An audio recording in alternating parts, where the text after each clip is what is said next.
ابھی نکلو. بعض صحابہ کرام نے کہا اللہ کے نبی ہماری سواریاں جو ہے وہ مدینہ کے تھوڑا سا دور باہر چل رہی ہیں, آپ حکم دیں, ہمیں وقت دیں ہم لے کے. آپ صلی اللہ علیہ وسلم نے نہیں ابھی نکلو. تو جو جس چیز کے بعد میسر تھی وہ تمام کے تمام صحابہ کرام نکلے جو کہ 313 کی تعداد میں تھے. تو اس طرح وہ قافلہ جو کہ قریش کا تھا, جو کہ شام سے لوٹ رہا تھا, اس پر حملہ کرنے کے لیے, مکہ کی طاقت کو روکنے کے لیے یہ لشکر یہاں سے روانہ ہوا. اب میں آپ کو بتانا چاہتا ہوں صحابہ کرام کی وہاں پر محبت, بہادری, شجاعت کی مثال نہیں ملتی. ان کے پاس جو کچھ تھا صحابہ کرام لے کے نکلے. بعض اوقات تلواریں نہیں تھیں, بغیر تلواروں کے نکلے. بعض اوقات سامان نہیں تھا, بغیر سامان کے نکلے. لیکن ایک بات ہے نا, آج کل ہمارے معاشرے میں اگر ہمارے سامنے کوئی بڑا بات کہتا ہے, وہ چاہے جتنا مرضی بڑا ہو, ہم ایک لمحہ تو اس کو ضرور سوچتے ہیں یار یہ کرے نہ کرے. صحابہ کرام کی زندگی سے ایک چیز تو ہمیں ملتی ہے, وہ یہ ہے کہ جو بھی حکم ملا وہاں پر سر جھکایا اور تشریف لے گئے اور ساتھ چل پڑے. نہ وہاں پر کوئی بات کی, نہ وہاں پر اس کی حکمت تلاش کی. تو یہ ہے صحابہ کرام کی محبت کہ فوراً حکم ہوا اور جس موقع پر حکم ہوا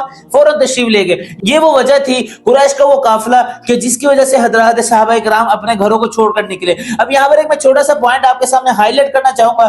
بعض لوگ کہتے ہیں کہ مکہ میں جہاد کا حکم اس لیے نہیں ملا کہ حضرات صحابہ کرام کی تعداد تھوڑی تھی. یہ بات غلط ہے, ایسی بات نہیں ہے. ایک بڑی حکمت علماء کرام یہ لکھتے ہیں اگر مکہ میں ہمیں جہاد کا حکم مل جاتا, لڑائی کا, جنگ کا یہ حکم مل جاتا, تو حضرات صحابہ کرام اور آپ صلی اللہ علیہ وسلم اور دوسری طرف جو مکہ کے قریش کے یعنی کہ کفار تھے, جب ان کے درمیان ایسی صورتحال پیش آ جاتی تھی لوگوں کو یہ میسج جاتا کہ یہ آپس میں قبائل کی لڑائی ہے, نہ کہ اسلام اور کفر کی. لیکن جب مدینہ تشریف لے گئے, مدینہ میں جانے کے بعد واضح طور پہ پتا تھا کہ یہ مسلمان ہیں اور یہ کافر ہیں. تو بہرحال یہ بڑی وجہ ہے, یہ وجہ نہیں تھی کہ مسلمان کم تھے کفار زیادہ تھے.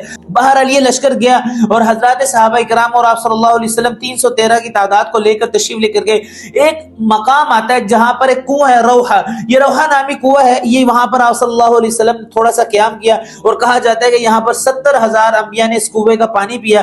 بہرحال یہاں پر حضرات صحابہ کرام کا قیام ہوا اور اس کے بعد جا کے آپ صلی اللہ علیہ وسلم نے 2 جاسوسوں کو آگے بھیجا کہ جا کے پتہ لگائیں کہ کیا صورتحال ہے, قافلہ کب تک پہنچے گا. یہ بڑی امپورٹنٹ بات ہے.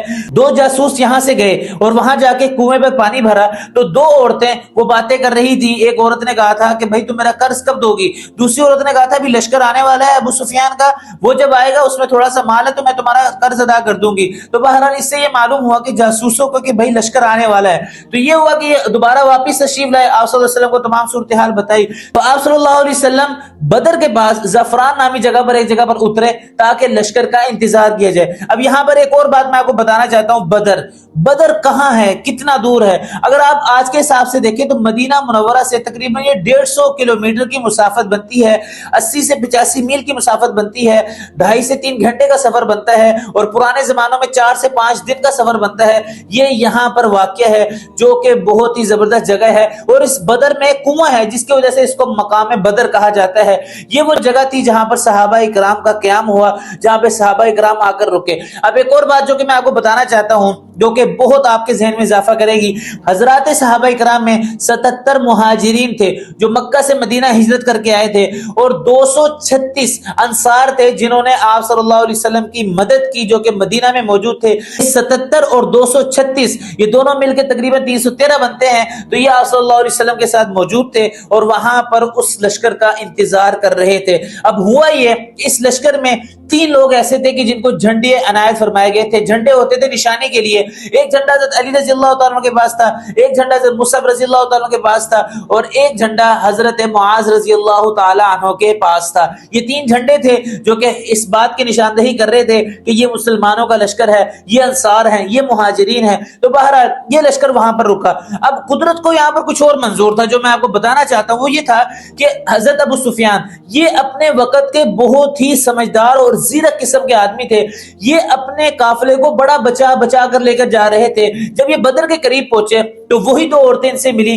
تو حضرت ابو سفیان نے ان سے پوچھا یہاں پر کیا مدینہ سے کوئی لوگ آئے تھے, یعنی کہ جو پچھلے دنوں جو جاسوس جو میں نے پیچھے واقعہ آپ کو بیان کیا 2 جاسوس ہیں, اس عورتوں کے ذریعے ان کو پتہ لگا کہ لشکر آ رہا ہے. تو عورتوں نے کہا نہیں یہاں پر کوئی نہیں, حال بتا اس سے 2 دن پہلے جو ہے نا کچھ لوگ آئے تھے یہاں پر پانی بھر کے لے کے گئے. اچھا ہوا یہ کہ وہاں پر ان اونٹوں کی جن پر وہ 2 جاسوس سوار ہو کر آئے تھے وہاں پر کچھ مینگیاں بڑی ہوئی تھی. اب حضرت ابو سفیان اتنے سمجھدار تھے, ان مینگیوں کو جب دیکھا اور ان مینگیوں کو جب توڑا تو کہا کہ اس میں سے مجھے یہ بات سمجھ آ رہی ہے کہ یہ مدینہ کے اونٹ ہے، اس کی مینگنی میں مدینہ کے کھجوروں کے اثرات ہے۔ اب دیکھیں کتنی بڑی زیرک والی بات، اور کتنا شناس آدمی اور کتنے سمجھدار آدمی، جب یہ بات حضرت ابو سفیان نے بھانپ لی تو فوراً اپنے لشکر کا جو راستہ تھا، جو کہ معروف راستہ تھا، اس کو بدلا اور سمندر کے کنارے کنارے سے لے کر اپنے لشکر کو بچاتے ہوئے لے گئے۔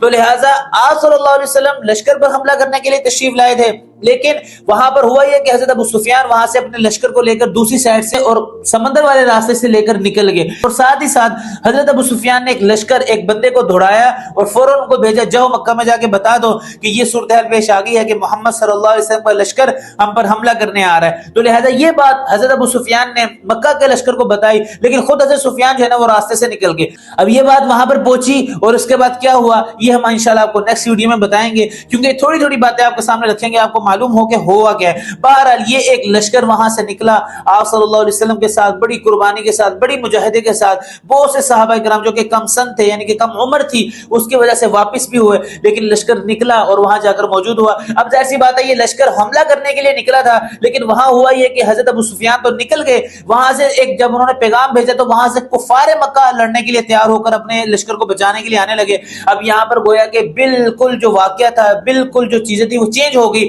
اب یہاں پر کیا ہوا، آگے کیا ہوگا اور یہ کیا ہونے والا ہے انشاءاللہ آپ کو اگلی ویڈیو میں بتائیں گے۔ آج تک کے لیے اتنا کافی ہے، اس کو اپنی زندگی میں لائیے، اس کو پڑھیے، آپ صلی اللہ علیہ وسلم کی سیرت کو سمجھیے، تاکہ ہمارے اندر وہ جوش اور وہ ولولہ، وہ جذبہ پیدا ہو جس کی وجہ سے ہم اسلام کی تمام چیزوں پر عمل کریں۔ ملتے ہیں اس ویڈیو میں، اگلی ویڈیو کے لیے اجازت دیجیے گا، دعاؤں میں یاد رکھیے گا۔ اللہ حافظ۔